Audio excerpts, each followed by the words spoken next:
Thank you very much for that introduction. It's lovely to see you all. And I've realised I can't see my slides, so I'll be kind of craning a little bit.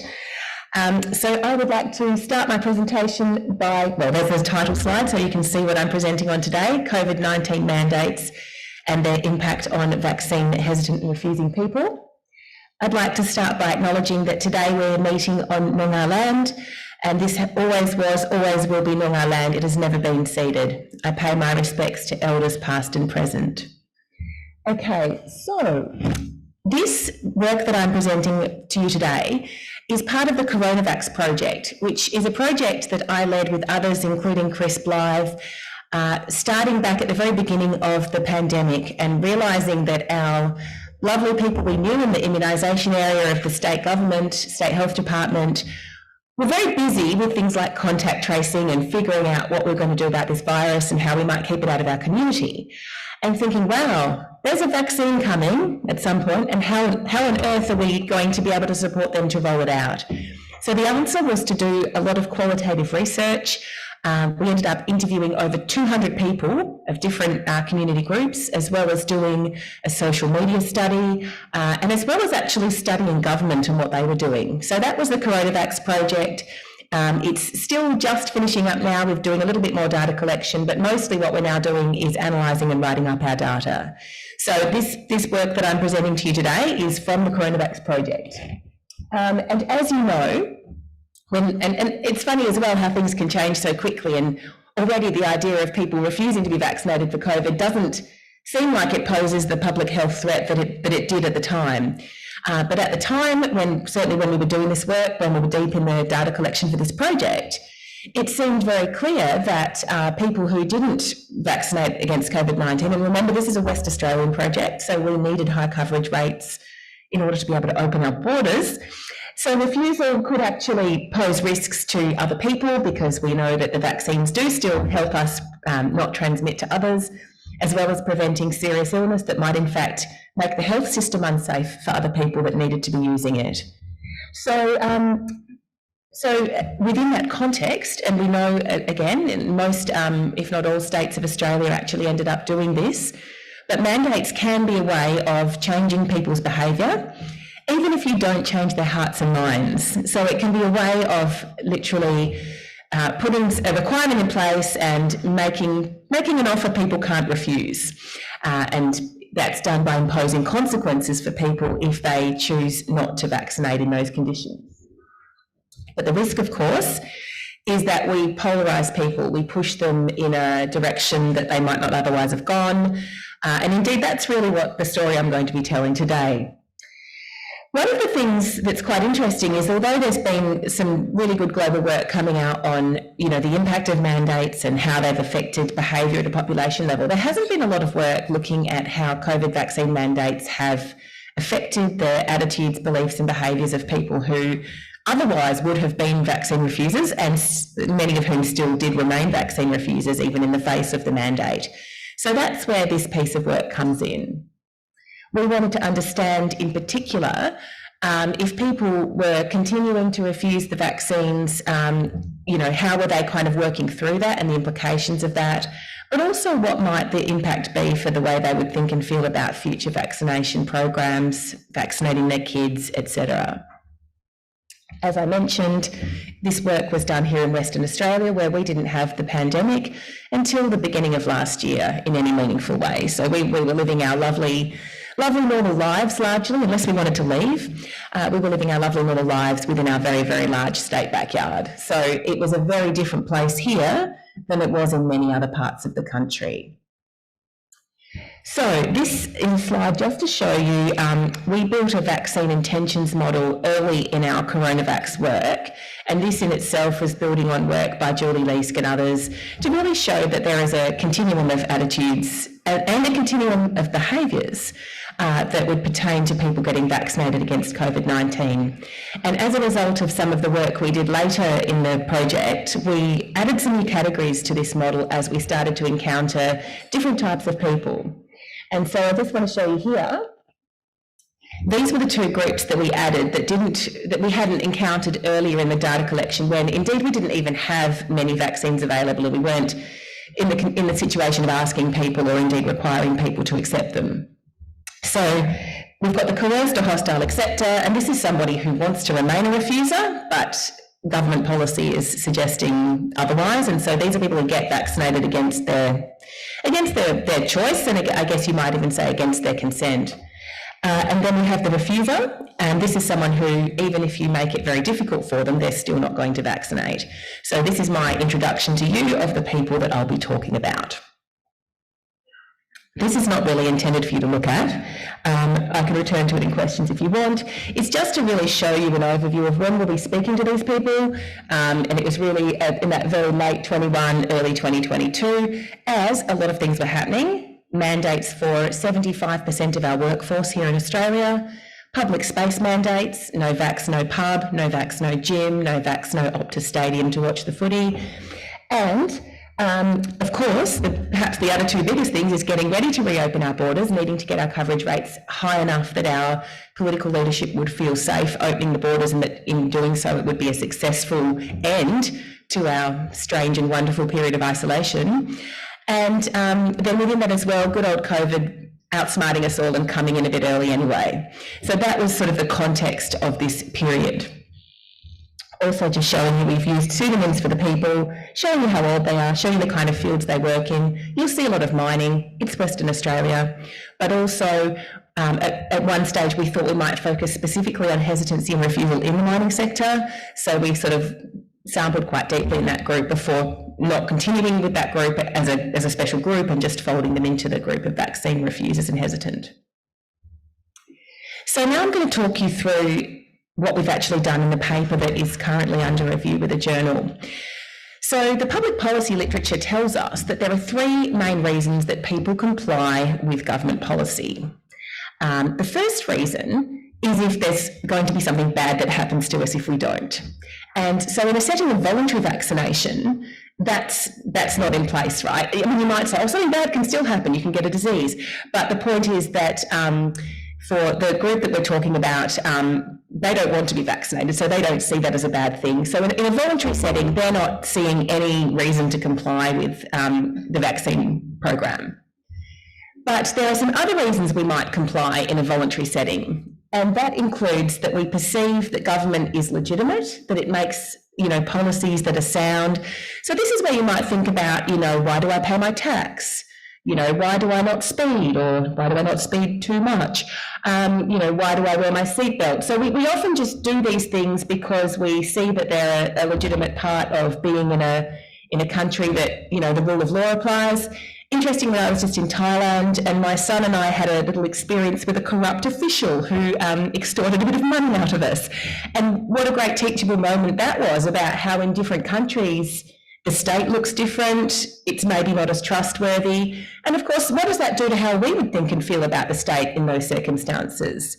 So just a bit of a view on that. So, but also whether or not we think the government is legitimate is informed by our social cues. So it may very well be that if we belong to cultural groups where the state hasn't treated us very well, or if we belong to cultural groups where we have alternative forms of expertise, and here I guess I'm thinking of my old alternative crew in Fremantle, the home birthers. Again, we might have different ideas about, whether everything that the state does is legitimate, and because that's informed by our social cues. And finally, taking that social bit a bit further, it might simply be not just how do we think and feel about government, but actually just how do we think and feel about what people around us are doing. And broadly, if people around us are not complying with policies, then we're less likely to do so as well, because we're informed by our peers. So that's all the kind of things that would be happening in a voluntary setting. What starts to happen in a mandatory setting from what the theories would tell us? So I'm still not at the level of actually exploring this in terms of data, I'm just exploring it in terms of what the theory tells us. So now there's a consequence for me complying with policy. Now something bad is going to happen if I don't do it. And one of the things the theory tells us is, well, if you're going to use a policy instrument to sort of bash me into submission and make me do something, it has to be worse than not doing it. So you have to make the consequence bad enough that you're actually going to make me choose doing it because the consequence is the worse option. And remember that when I'm working out whether the consequence is worse than doing it, I'm not doing that from a rational, perspective that someone, some scientist somewhere might sit and think about. I'm doing it from my perspective and how I think and feel. So remember, if I don't want to vaccinate and I'm really opposed to doing it, that's where I'm starting from. So vaccinating looks pretty awful if I'm sitting there and I don't want to do it. So the consequence has to be more awful, right? Which sounds confronting, but that's what the theory would tell us. And I also have to think that I'm going to get caught, and that if I do get caught, that I'm going to have the sanction applied. So if neither of those things appears clear to me, then it's, and if I know that, if I know I can get away with flaunting the law, then I will be more likely to do so, because I don't want to do the thing that you're asking me to do. The normative obligation stuff is pretty much the same whether there is a penalty or not a penalty, but if the sanctions appear unfairly punitive, then that's going to affect the legitimacy with which I perceive government. It's going to make me think that they're not fair and not reasonable if I think they're just imposing this consequence to get me, rather than because it's actually important that I do the thing they want. And likewise, the social pressures, it's still pretty much, the theory would tell us the same thing. In a setting where there's a consequence if I don't do something, I'm still going to be informed by my peers and whether or not I should do that. So that's the theory. What did the data tell us? Okay, so again, so what we did was we walked through a voluntary vaccination program and what our participants told us about their non-compliance, and then we walked through the mandatory program. So these were all people that under the voluntary setting had not vaccinated. So why not? Why did they not comply with the voluntary policy? Well, in terms of how they thought and felt about government legitimacy, they believed that the vaccines were really unsafe and also in many cases unnecessary, and also in many cases ineffective, or not as effective as you would want them to be if you're going to require people or even ask people to do it. And so for them, a government that's out there and a health community that's out there telling them to have these products that they think have all of these problems reduces their trust, reduces their sense that government is legitimate. So even in the voluntary setting, they find the communications troublesome, they find statements about efficacy troublesome. Even in a voluntary setting, this is eroding their trust in government. And then if you think about the social pressures, even before we had mandates, there was quite a bit of social pressure to vaccinate. Lots of people, lots of us, I certainly was, sort of chomping at the bit to get our vaccines. So there's already a sense of people perhaps facing social judgment if they're choosing not to vaccinate. And what our participants told us was that in some cases, people were kind of having a go at them and telling them that they were stupid for not vaccinating. In other cases, they had mixed networks and it was very live and let live. In other networks, it was full of people that didn't vaccinate, and in some cases they learnt not to vaccinate from their peers. So there was a range of ways in which vaccination refusal might be social in that way. Then let's think about the mandates coming in. One thing we learned from our participants was that the public space mandates didn't change any of their behaviour. So 5 of the 17 had gone and got some vaccines once there was a mandate, but it was all about employment. So 5 of them went and got vaccinated in order to keep their jobs. Those that didn't had interesting and creative workarounds, including living off savings, living off family members, moving careers, doing their same job but doing it in a setting where there wasn't a mandate. There was definitely a sense of sunk costs. In other words, they kind of accepted that they were going to have to, and the sunk cost was the consequence, right? So they just accepted that they would take it and they would reorganise and reorient their lives around it. Public space mandates, and we spoke to some people before they came in and some people after they came in, but all of the participants felt that that was something that you could more easily get around, whether it's by fraudulent means or whether it's by, one guy was like, I can make better food than the cafe, I make better coffee, I've got weights at home, I don't need the gym. So it was really just about that kind of, I don't need the things that you're taking away from me, I can do it myself. Now let's think about the normative obligation. So as a reminder, this is like complying with government policies because we ultimately think that the government's pretty legit. We ultimately think that for better or worse, you know, we've got rule of law, we've got a pretty decent society. We can go along with things in the name of keeping social and economic functioning. For these people, the sanctions appeared unfairly punitive, especially the public space mandates, because they came in January. They came in after the employment mandates. They came in just as we're getting ready to reopen. By this time, we know the vaccines don't stop the spread of the disease. So these people were like, but a vaccinated person can spread disease at the restaurant and can spread disease at the gym. So this is not about stopping the spread of disease. This is about making my life hard to live. And that made them really resentful, deeply, deeply resentful. And they started to talk about some pretty extreme things. They started to talk about, in other countries, that there were going to be concentration camps built for the unvaccinated. They started to talk about, where does it end? Are they coming for my kidneys? I mean, it might sound amusing. It actually was terrifying to read this data and to see how traumatised these people felt and how distrusting they were of government. And these were people, only one of them had refused any vaccines before. So these were kind of ordinary, bog standard West Australians who were starting to think and feel these things as a result of the policies that they were facing. In terms of social pressures, this was interesting as well. So I described the groups people were in before the mandates came in. After the mandates came in, what happened? Well, one of the things was that people started to clash with their peers about their decision to remain unvaccinated, not because, you know, you're an idiot, you should vaccinate to protect others, or you're an idiot, you should vaccinate to protect yourself, but rather you're an idiot because you're not vaccinating despite these policy consequences. So, for example, now you can't visit grandma in the nursing home. Poor grandma. You are putting your decision to remain unvaccinated ahead of poor grandma and being able to see her in the nursing home. So the conflict actually becomes about the consequences of the policy, not about, you know, remaining unvaccinated or not for its own sake. So people, you know, described a shift in their social networks where there was sort of more polarisation in social groups. There was less live and let live.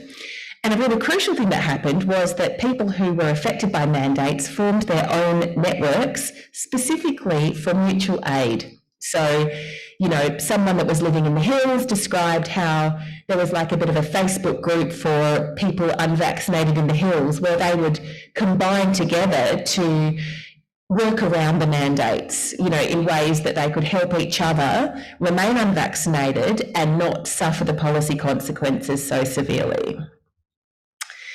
So this slide is a bit challenging to show, and I've presented this work to my friends at WA Health, and we've had some talks about the numbers. I am not in any way representing causation here in the final thing I'll show, but I do like to show this slide to say that mandates work. Our 3-dose mandate, the employment mandate, was one of the only ones in the country that included the 3rd dose. And we had, well, this is one of the last times, I tried to get more recent data, I can't get this data anymore, but we had one of the highest, well, we had the highest 3-dose rate in the country. You know, I think it's pretty clear that that is largely due to that 3rd dose being mandated.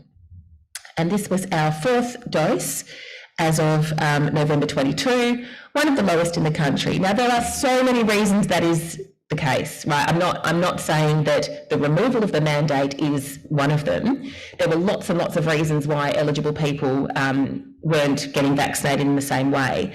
But what I do want to point out is that you might have thought when you see 83.5 that we're a state of passionate vaccinators. And I would say to you, no, I think we're a state where at the time we consented to that mandate largely. We were happy to have it, we were happy to reopen, but we didn't stay a state of passionate vaccinators, certainly at least at the time that I took this data snapshot. I do realise the data has continued to evolve since then as well. So just some final concluding remarks. I've got 1 minute left, I'm watching the clock. Mandates change the behaviour of 5 of our 17 holdouts, and that is a non-trivial number. I mean, these are people who really don't want to do it. So you might say, well, it's a success, and you might see some of that success replicated in the, you know, in our really high 3rd dose coverage. But the compliance doesn't last, as I showed. And the concern is that where we lose people with mandates, we might lose them for a long time. We had a woman in her 20s in our data set who said, I will never have another vaccine again and I will never vaccinate my children. We had a dad say, when I go and take my kids to get vaccinated, I'm going to make them read me the vials. I'm going to make them read the vials. And he said he would have never done that before. So that's showing his loss of trust. It's going to be a hard job to regain these people's trust. Luckily, I've got a new project which I can't talk about now because I don't have time, but we will be finding out where people like this ended up. Thank you.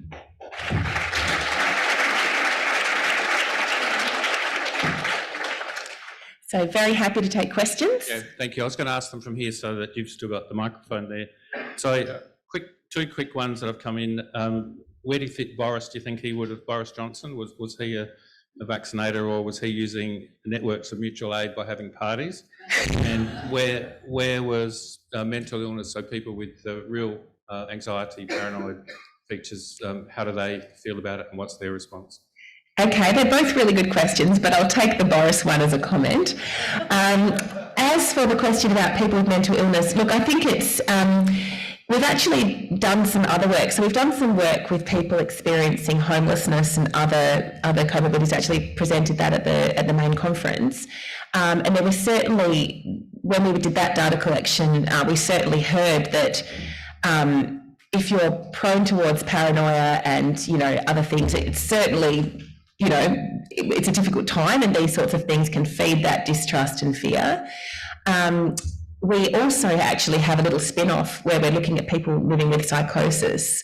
We're still collecting that data. We haven't looked at that yet. So don't really have an answer yet. Suffice to say that, very aware that these are groups where all of this stuff starts to look even more frightening for the individual, and potentially an even more difficult policy problem, because we are then not dealing with people who, I have a problem with the concept of rational choice anyway, because I don't think any of us are particularly rational, but we're definitely now not looking at people who are making a reasoned decision from their perspective, and we've got a whole other issue going on there. Thank you. Another question about acceptors. You didn't spend a lot of time on it, but did you oversimplify the concept of acceptors, because they weren't just passive saying, oh yeah, the government says yes, I'll do it. Should they have been split into informed and well-educated, or is it just, so did you have any comments, even though it wasn't really? Yeah, good. Great question. In our first COVID-19 acceptance model, we had acceptors and cautious acceptors. So the acceptor, and to be clear, hang on, I'll finish one thought, then I'll move to the other. We had acceptors and cautious acceptors. The acceptors were they were like me. That's me being a roll-up for WA ambassador. Look how happy I am. I just had my first dose. So the other picture was better because it actually had all your muscles in it. Had my guns.